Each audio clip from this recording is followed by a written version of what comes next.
Previously on the Seegers Family Edifice Venture. Penny and I found the building of our dreams and started negotiations in making it ours. But the price was beyond our means, and the Army called me up for 2 years of active duty. Shortly after arriving to Fort Benning, Georgia, I was able to re-enlist and receive a bonus. The price then became within our budget, and we were able to close the deal. I then took 13 days of leave and started putting on a new roof. But time ran short and the job didn't get done. Luckily, my cousin knew someone who was willing to finish the job for $600. 3 months later, that person failed to finish the job. So I took a 4-day pass and finished it myself. Over the 2 years that I was gone, I managed to swing enough leave time to start reflooring the kitchen, but realized a sagging support beam would hinder that project from completion. Optimistically, we averted our attention to putting in windows. Funny thing about drama, most people see it as a negative, but I also see it as a positive. But no matter how you look at it, drama is an emotional roller coaster with its ups and downs. And if you're looking for drama, keep watching, because there's plenty of it ahead. On May 17, 2007, Penny flew down to Georgia to help me pack all the stuff I collected during my 2 years of active duty. Plus, it gave her a small vacation away from the kids since she took care of them by herself while I was gone. In between packing, we attended the battalion ball. This gave us a night of much neglected romance before returning home to the kids. We even found a little time to do some window shopping. Well, that's how it started out. We found a deal on quartz kitchen countertops that were originally $3,000. We were able to get the set for $800. With a few modifications, this kitchen countertop is going to fit our planned kitchen area nicely. And since I already bought a trailer when I was down in Georgia, I didn't foresee any problems getting it back here to Indiana. The problem revealed itself when I hooked the trailer up to the Honda CR-V. It seemed I didn't calculate how much a motorcycle, quartz kitchen countertop, and the rest of my stuff actually weighed. The CR-V was dragging low and overheated after only 4 miles of city driving. Luckily, those 4 miles were to a restaurant where we were meeting family and friends for a farewell dinner before the long haul home. After much discussion of what to do, we decided to stay one more night with Penny's cousin, Becky, and her husband, Marcus. The next morning, we woke up early to hit the dealerships in search of a new truck that could haul the loaded down trailer.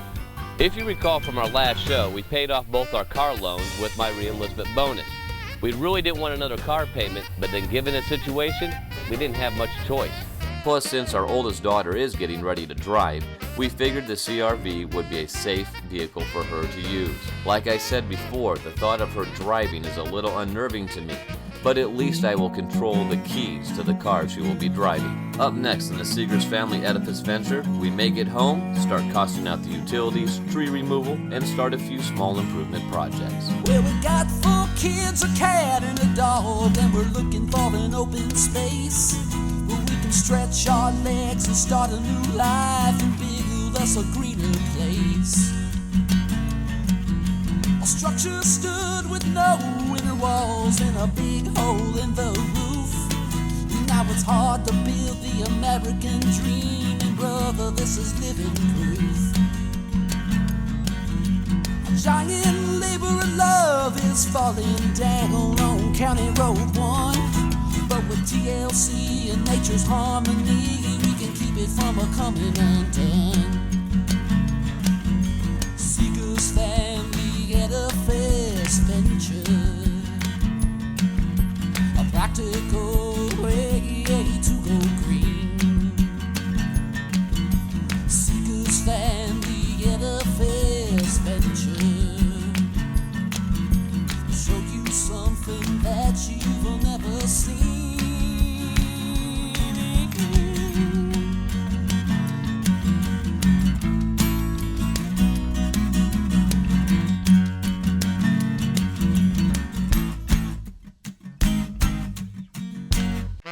The Seegers Family Edifice Venture is sponsored in part by Habitat for Humanity of Elkhart County, building decent affordable housing with people in need. WVPE 88.1, an NPR station. Inform, entertain, inspire. Anco Products Incorporated, our energy saves you energy. And Heritage Antique Lumber, crafting fine furniture, custom cabinetry, and trim using lumber from historic barns. On May 25, 2007, we finally arrived back in Goshen, Indiana. My active duty time with the Army was over. After 2 years and 3 months, I was glad to be home again with the family. Most of all, I was anxious to get started on the building. On May 26, 2007, we went to the building, and to our surprise, we found a shower stall that was abandoned in our front yard. Well, I was a little upset that it was now up to me to get rid of. I noticed our neighbor next door was doing some improvements to his home and thought he might be able to tell me where it came from. It was the first time Roger and I met. He and Penny recall that first meeting. I see this guy get out of the truck, and that was your husband, and he says, "Hey, do you know who put this out here in my yard?" I said, "It came out of my bathroom." And he said, "Well, come over and get this piece of you-know-what out of my yard." Yes, it was quite colorful. Needless to say, I changed my tone of voice real quick and told him, not really. Somebody turned a corner and it fell off the truck. Yes, and then I remember the apologies ensued. And then we found out you were a pastor, so the colorful language wasn't a very good first impression. Okay, so Roger didn't put the shower in our yard, but it was still up to me to get rid of it. However, while Jory and I were putting up a new mailbox, she came up with a great way to reuse it.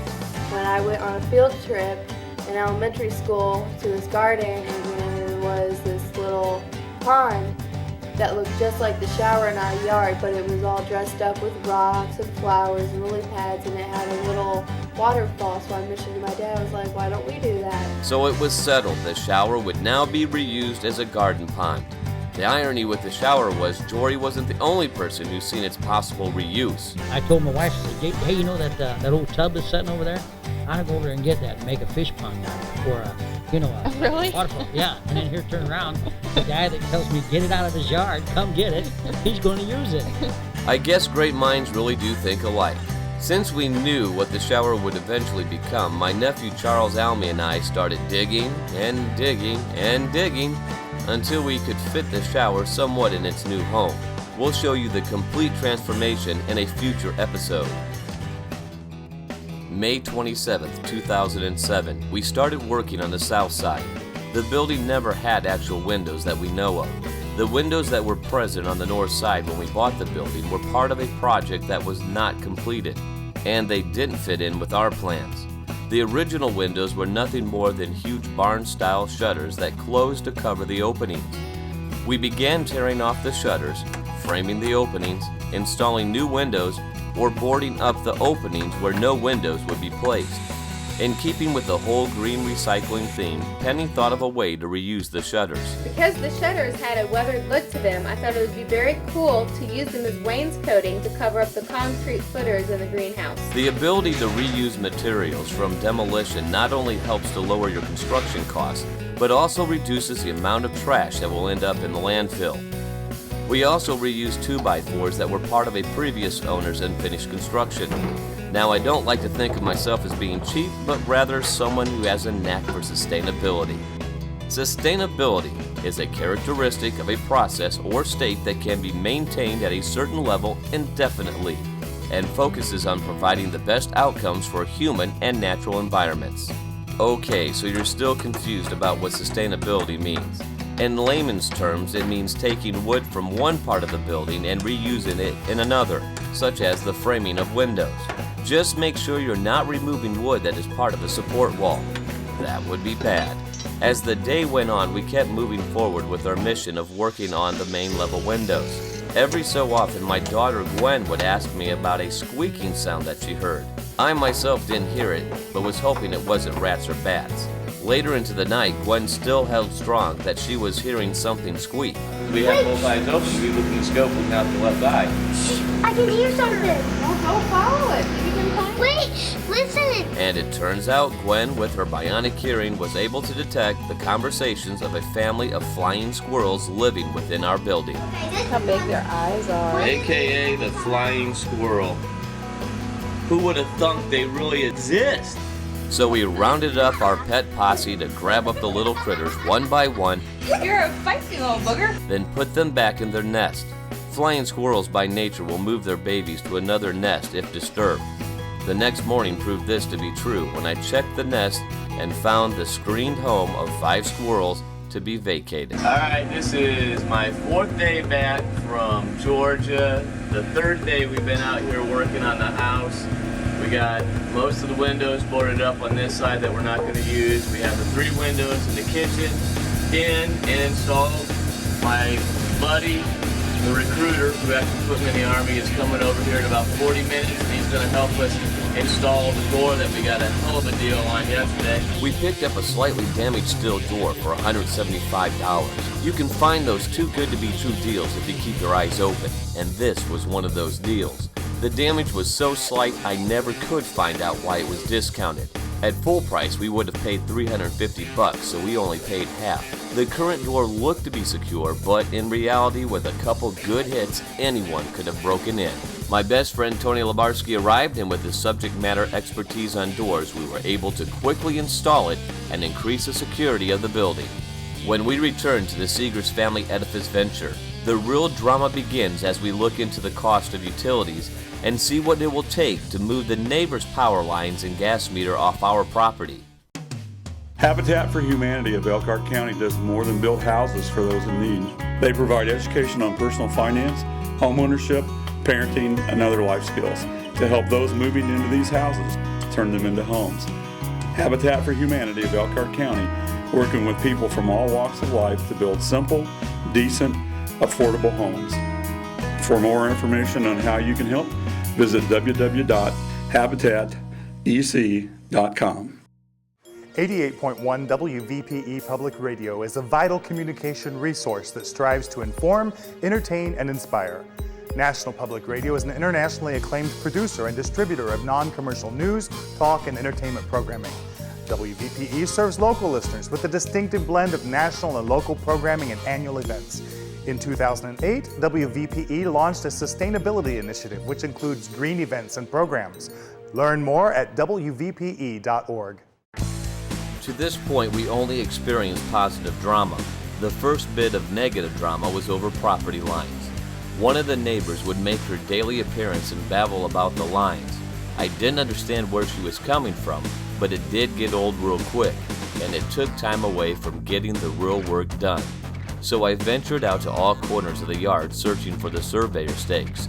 Once I found one, I would hammer in a 3-foot piece of rebar with 2 feet sticking up and then spray paint it fluorescent orange. Any thoughts of my family encroaching into their property were quickly diminished. The truth of the matter was the exact opposite. Their driveway had drifted into our property. Like I said, I put a fluorescent orange piece of rebar by each surveyor stake. One of those just happened to land in the middle of what was thought to be their driveway. This would only be the start of the negative drama from one particular neighbor. Later that day, an engineer from AEP came out to take a look at the neighbor's power lines that run through the middle of our yard and interfere with our construction. The neighbors in our property were originally one parcel that was subdivided. The power lines connecting to their house were not moved. We wanted to know who was responsible for moving them into the easement. The answer to that was shocking. AEP claims it is ours and it will cost us $3,000. Yeah, we're still researching that one. I personally think AEP should move them at no cost to the neighbors or us. The neighbor lady made a daily routine of letting us know they didn't care if the lines were moved as long as don't cost me, I don't care what they do. I already know we will have more on the power line issue in a later episode. On the positive side, the new meter and power line to be run and buried to our building, free. Free is good. For now, we will have a temporary line installed until we are ready to hook up a permanent meter. AEP came out for a second time. This time they were marking trees alongside the road that pose a possible threat to their power lines.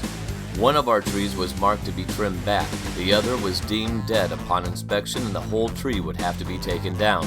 For free, free is good. Too bad they wouldn't cut down the other trees we needed removed. To take care of that, we called Jory the tree trimmer, who came out to give us a quote. This guy knows his trees and was full of valuable information. Plus, we liked his name. Other than our daughter, this is the only person we have ever met with that name. For Jory to take out 5 trees, it would cost us $1,200. It didn't sound like a bad price, but with the other expenditures incurred throughout the day, we were looking at a grand total of $4,400. We did have a plan in place to absorb some of the cost. We decided to sell the logs for furniture lumber since most of the trees are white oak or walnut. The rest of the unusable trees and branches would be cut into firewood and be sold by the cord. Anything left over that can't be used for furniture or firewood will be taken to VIM, a local wood recycler. Up next on the Seegers Family Edifice Venture, more drama concerning utilities. We'll show you a not so well known store with huge savings, and a fire is too close for comfort. Since the early 1960s, texture-fine insulation has been an environmentally friendly product. Our unique process diverts millions of pounds of fiberglass scrap from landfills each year. Today, high-quality standards have made Anco Products a world-class industry leader in high-tensile strength, resilient insulation products. Anco products include laminated metal building insulation, insulated flexible duct system, and indoor air quality, GreenGuard certified texture-fine insulation. Green isn't a new initiative. We started in the 60s. Anco Products, our energy saves you energy. Heritage Antique Lumber is a small, family-run business. We reclaim lumber and we turn it into something you can be proud of and you will be happy with. The uniqueness of our cabinetry is one of a kind. Heritage Antique Lumber makes furniture, crafts, mirrors, frames, and more using reclaimed barnwood. We at Heritage Antique Lumber consider ourselves more than just craftsmen. We are also artists. Visit our website and see our quality, heritageantiquelumber.com. As strange as it sounds, the building doesn't have a gas meter, but the neighbors do, and it's on our property. One thing I want to get done is separate the neighbors' utilities from ours to head off any property issues in the future. NIPSCO won't move the gas meter. They claim it's up to the neighbors and won't move it without their permission. I doubt that will happen with a price tag of $200. It would have to go to civil court. To be truthful, I'll probably pay to have it moved. $200 isn't gonna bust my bank account. As you know, my wife loves to bargain shop, and she is one of the best around when it comes to finding deals. She is always looking for places that have unbelievable savings. One such place is the Habitat for Humanity Restore of Elkhart County. I know what you're thinking. Habitat for Humanity is an organization that builds homes for people in need and not a home improvement bargain store. Well, the fact is, they're both. The Habitat Restore is a home improvement supply store that offers new and used items to the general public for purchase. All items for sale in the store have been donated to Habitat, and all proceeds are used to help cover their overhead costs. The inventory of the Restore varies depending on the donations they receive, but from my experience, they always have a wide variety of items in stock.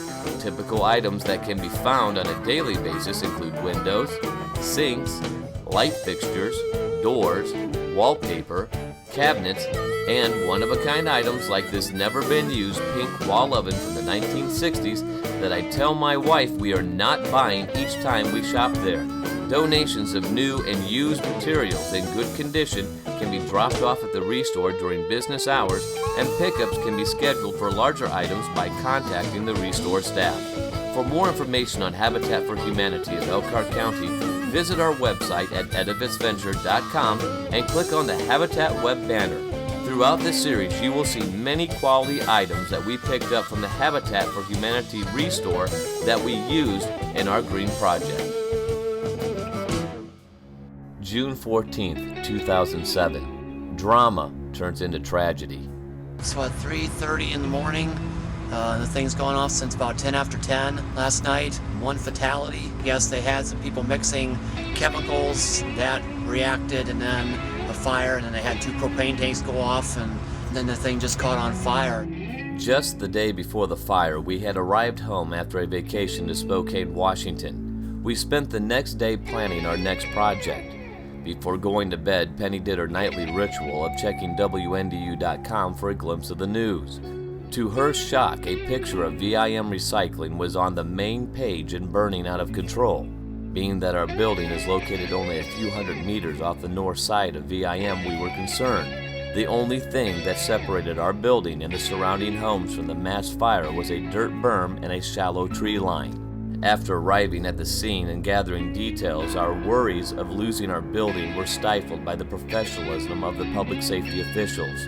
We felt that even though the fire was out of control, they were clearly in control of the situation. Several hours passed since the explosion that fueled the inferno, and even with over 20 fire departments responding to the blaze, additional help was needed. A call was put in to fight the fire from the air. Even then, the fire continued to burn for 3 days.